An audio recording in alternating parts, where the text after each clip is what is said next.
This is Noise Filter, and my name is MarkAlain Déry. Today with us is Dr. Eric Griggs, who's a community health specialist, as well as David Roston, who's a health communication specialist and also the producer of our show.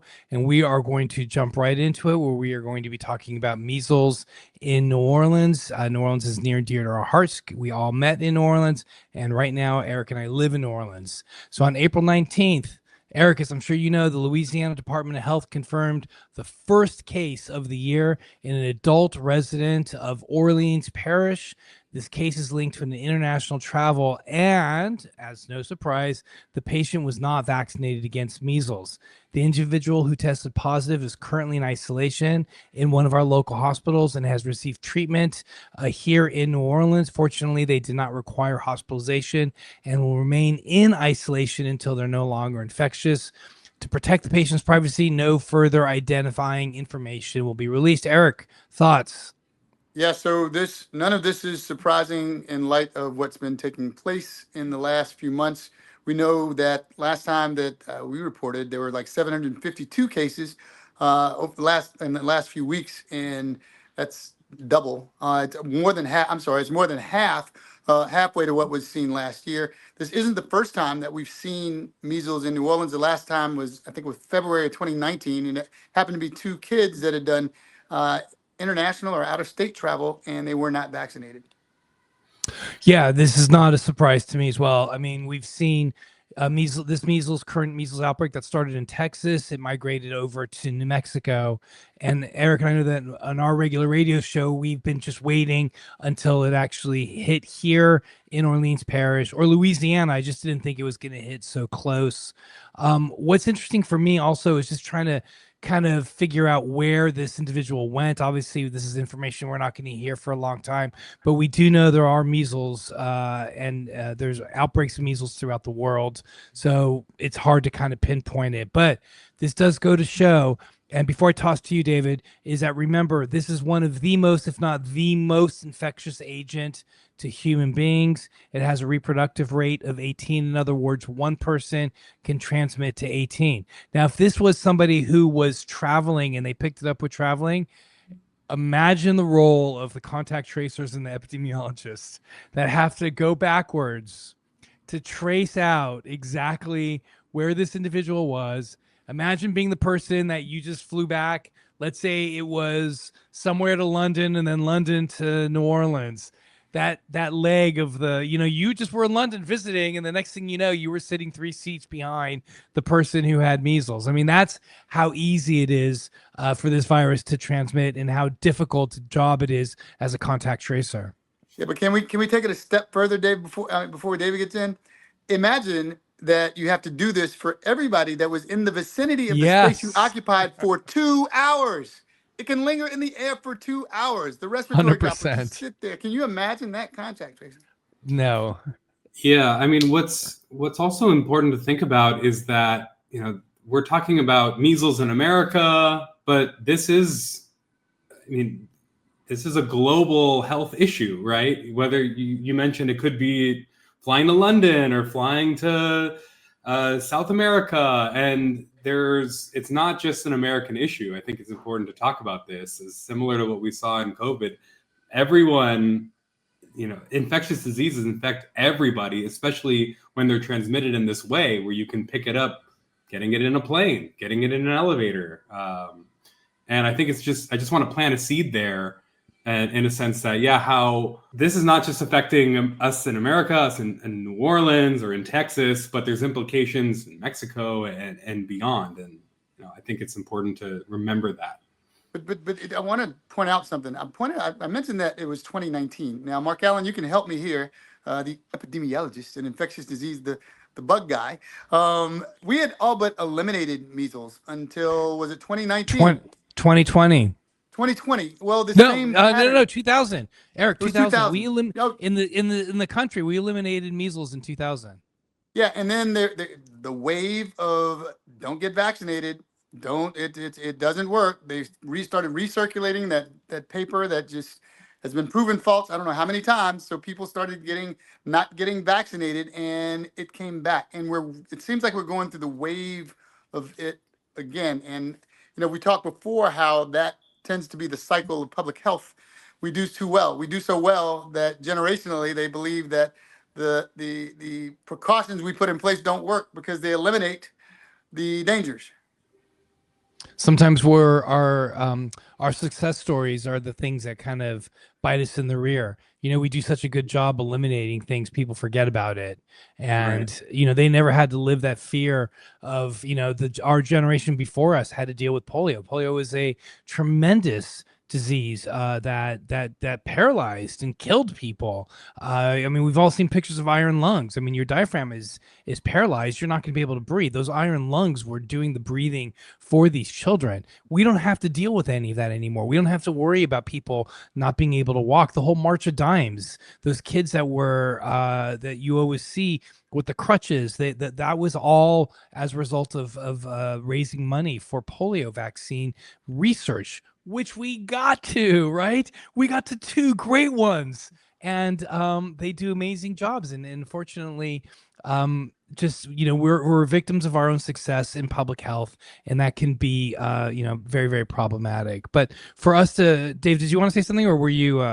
No, I agree with all this. It's we take for granted so much of our public health achievements, like what we've done with measles up until recently. This is becoming a much more serious issue, and we're seeing it in New Orleans now. I'm just curious what y'all talk when you talk to people in New Orleans or you talk to patients, like what is the general consensus around measles? Are people taking this seriously or not? So this is interesting. You want to bring it close to home. I did it my TV segment this morning. We were actually talking about COVID. The Advisory Council on Immunization Policies is meeting in June to possibly change the recommendations. So they don't recommend the vaccines for everyone over age 6 months. They're going to super specialize it to people that are 65 and older that might be immune compromised.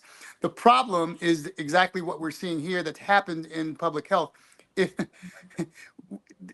we forget how dangerous these diseases are. The way to protect yourself is through the vaccines, the MMR vaccines for measles, and of course, COVID vaccine, for COVID, polio vaccine for COVID. But the problem is we minimize their effects.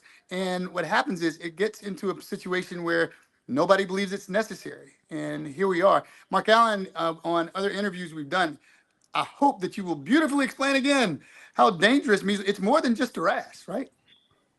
Listen, this is a very, very dangerous disease. It's a spectrum. It can be something as mild as some fever, cough, runny nose, red, watery eyes. That's the main classical outbreak that people see. Then after a couple days, you start seeing tiny white spots called Koplik spots, and then a few days after that, you start getting the rash that starts on the face and then spreads down the body. After a few days, the fever subsides and the rash fades in most people. Now, remember, we showed in a previous podcast that can get into the lungs, and you can get a pneumonia that way.